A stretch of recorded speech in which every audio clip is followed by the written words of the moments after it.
So it has occurred to me that many people who are waiting to do Aikido might like to start doing a bit of Jo work, and in this video my idea is to simply teach a bit of familiarity with the Jo, with its handling, and also to do it from a rather practical perspective.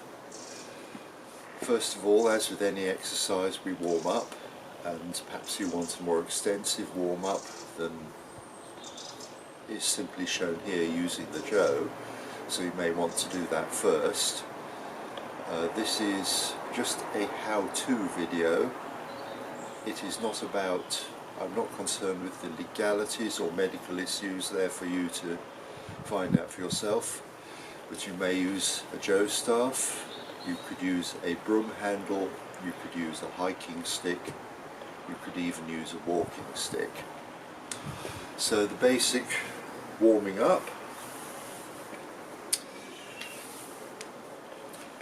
take it around the centre and simply rotate it in a controlled way, and all you're doing here is putting a little bit of torque on your wrists and warming the wrists up, so it's totally controllable. You're not whipping it round so fast that the inertia of the staff twists your wrist unduly. About 30 seconds that side. I won't do the full 30 seconds because I've already warmed up, but I'm just showing the exercise. So there, the other side as well. Then obviously if we have a stick, we don't want anybody else to have it, but we want to be able to change its position in our hands. So this will also warm up my shoulders and just generally. It's cold out here, the stick's a little tacky, so we come to the centre, over, centre, over. You can see that one hand is sliding over the other, and simply turning the stick around, and that slipped off because, as I say, it's a bit unpredictable because of how tacky the atmosphere is making the stick. Okay. Next I take a distant, well, it's just the fence. I'm taking an area of the fence, 1 foot forward. Now, it's important to put your hand out of the way when you're doing this. If you've got your hand out here, there's quite a good chance you're going to hit it, so have your hand in here, well, it's well out of the way. Hold the stick in a natural grip.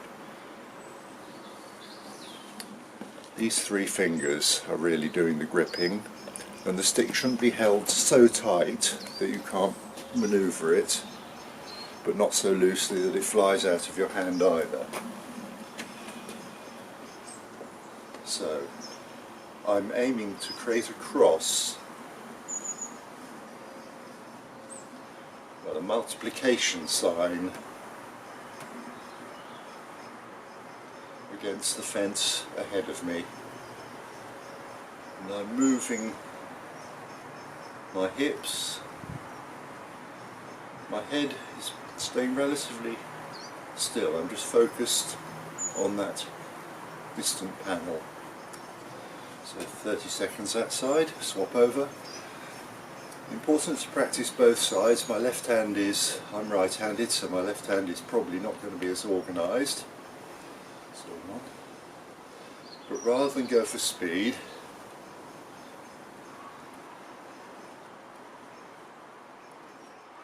aim for quality. And possibly you may want to do more on the side that is weaker. If you feel slippage, just stop, start again. So that's basically that. What we do, if you hold it too tight, you've got no, it's all over the place. You're trying to narrow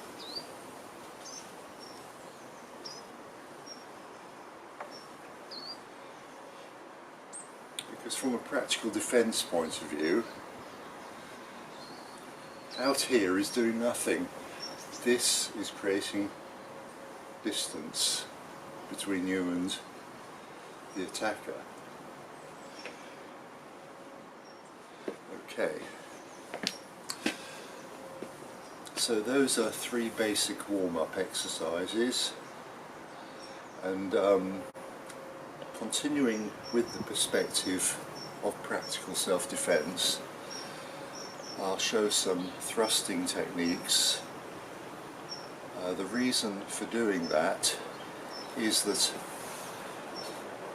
I think that if you prioritize aiming at something over merely waving a stick vaguely in its direction or thrashing the air, that you're actually developing a practical skill which will be useful.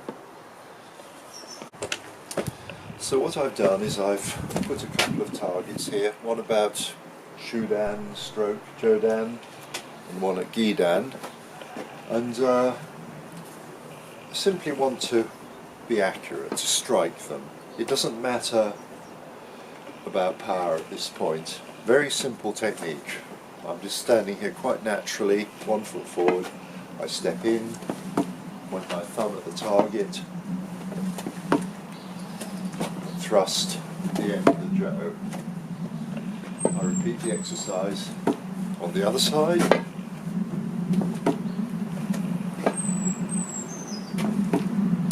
And from now on, for convenience and keeping the video reasonably compact, I'll just do it on the right hand side, but everything I suggest you want to do at least as much and possibly even more on your weaker side.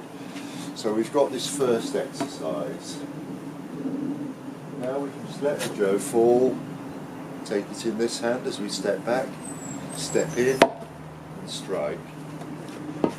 So I strike, let the Joe fall, step in, strike, fall, step in. Very simple combination. Very natural.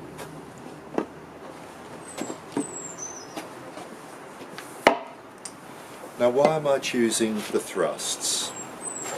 It's because it's very direct. Also raising this, you know, what would you expect from somebody who had a stick? How would you expect them to attack you? I think most of us would probably say we'd expect a swipe like that, or some such. Okay, so I'm standing here and I get the stick up there and I swipe. Meanwhile, they jump back or they step in. Because I've telegraphed it, I've given them loads of opportunity. This is very direct, very quick, and perhaps the least expected, or any thrust is. So, we've got this combination first, let it fall, step in.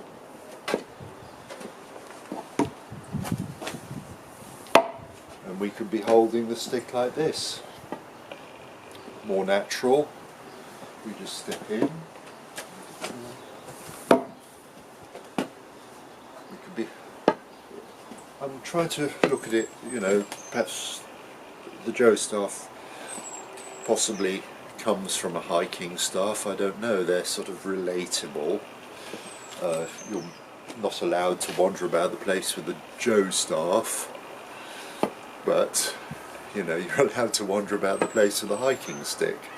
But we are looking at this from a pure, well, I'm looking at it from the perspective of using a Joe, but also the practical perspective of self-defense with whatever happens to be in your hands at the time. So this is natural, that's natural, they're both the same, doesn't matter. So now we can make this combination a little bit more complex. So we strike here, slide back, strike there. So we're there, there. So you can see all I'm doing is sliding back as I let this fall. As I let it fall, I'm sliding back in. Now with the thrust, in the dojo, or when you're learning Jo, you're encouraged to twist it in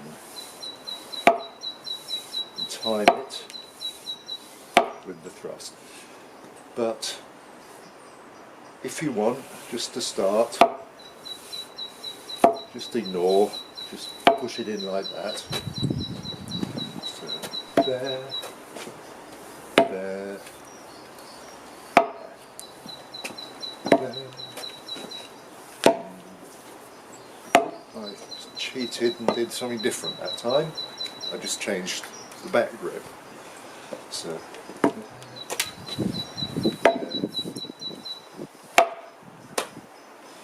okay, so that's that one.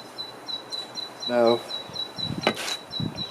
in the dojo you will see this grip taken of the Jo, where you go over the top.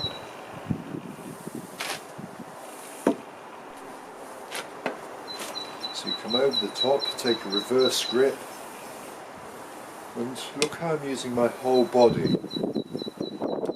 I'm not just going... I'm actually using my whole body and leaning into it. In fact, this is why I've been showing those basic exercises, Torifuni. You're using that exercise here, and you're using it against a certain degree of resistance. Over, bang. So this is the basic ski, or thrust. And with very little effort, well, it's quite powerful. So, okay, we've got that. Now all I have to do is let that fall under gravity. So I've got it like that. This is why I need to be relaxed. Just let it fall. And here it is. So that wasn't as accurate as I would have liked. So there, let it fall. There. So there, let it fall. So you bring your hand back to the point where it'll tip, and you re-enter like that.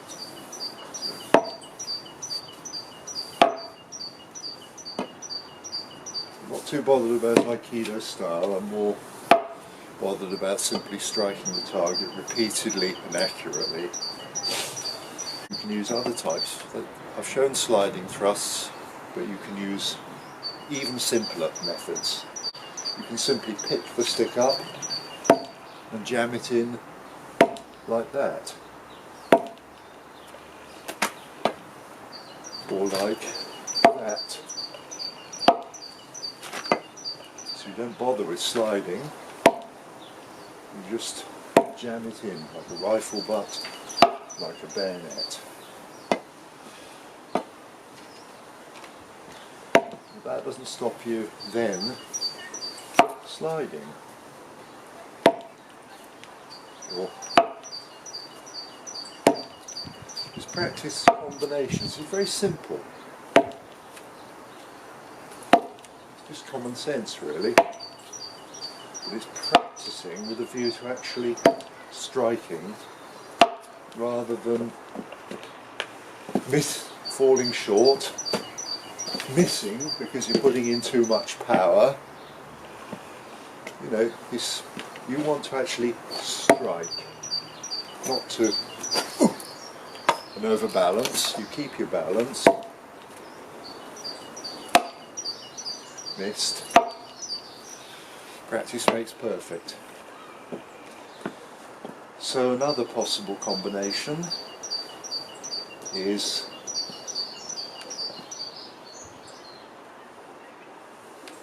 you can simply pick up the back end, strike in the front, yes, so you just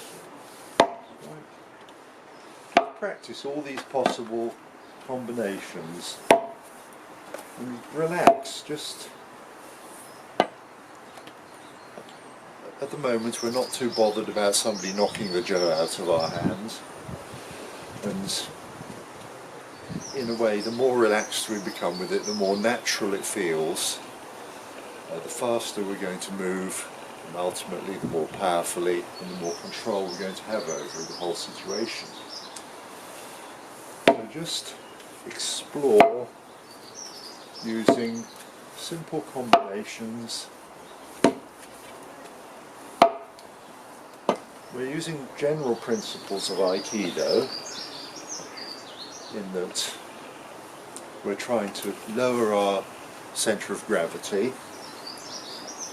Obviously if I stand up here very straight, stiff as a pikestaff, try to use my arms alone, I haven't got much power. If I get my body behind the same blow and I lower, then I can put in some power. But, as I say, this is once you've got the aim. But while you're getting the aim, there's nothing to stop you getting really behind it, down low, using mechanics that will later assist you to develop that power. So, not,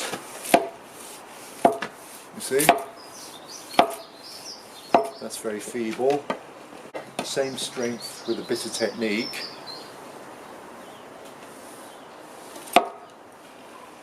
And you can feel my body weight behind that, yeah? And yet I'm not overbalancing.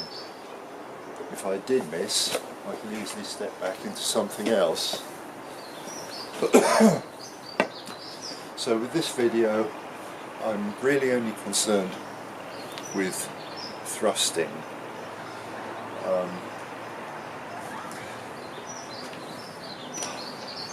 The big swing, yes, if you hit something that's great, but if you get the idea of ski and switching the staff over in a natural way, there'll be other things that you can do.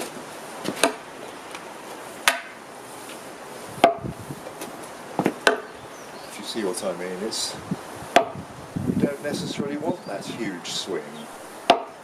Just, you can use something like that.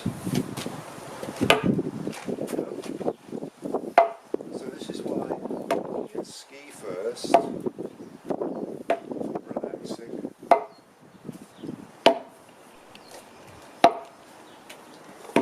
Really getting the feel of your staff and doing it, as I say, both-handed, but to keep this video not too long, I'm just showing it on the camera side so that it's visible. Okay?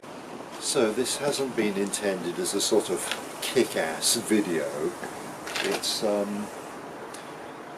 like much of Aikido, that you practice accurately so that you can actually do the technique. It's all very well putting in ferocity in the actual event with all the adrenaline going and everything, but the chances are, with all that adrenaline going, unless you have practiced the technique quite considerably, that it's all going to go to pieces and you're just going to go back into the old way. So by practicing this way, forming the habit of being accurate, however kick-ass it may be, however measured, you're creating a basis on which, if something does actually happen, you actually hit. You know, this is it. Because I wasn't really thinking about it then, I just picked it up and hit. Whereas with adrenaline going, say, I mean obviously I'll have to play at this, you know, you know, that's what could happen. You just entirely panic, it goes off the handle, instead of bang, straight into where you want it to go. So that's why I'm advocating this approach to it, to get really familiar with the handling of the Joe or hiking stick. If you're using a broom handle, then I would suggest that first you sand it down, perhaps put a bit of linseed oil on it, but mainly sand it down so it's nice and smooth. In fact, even with the Joe, the varnish that comes on it can make it a bit tacky. You could sand it down. That helps it slide a bit more easily. But then of course a walking stick or something, often it's quite knobbly. So you want to get used to using something that isn't purpose made. So these are all little things to consider. Thank you.